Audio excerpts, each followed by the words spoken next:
To cook with a probe, you must first connect the probe to the connector.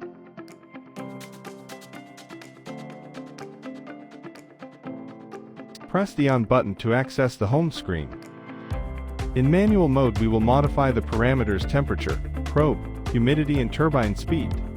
Press the temperature button and change the desired value with the increase and decrease buttons. Confirm the value by pressing the temperature button again. To select the probe cooking mode, press the time button twice. Change the value with the increase and decrease buttons, and confirm with the time button. Now we configure the humidity level in the same way as the previous parameters. And finally, we configure the turbine speed. Press the Start button to initiate the cooking process. We wait until the cooking is finished.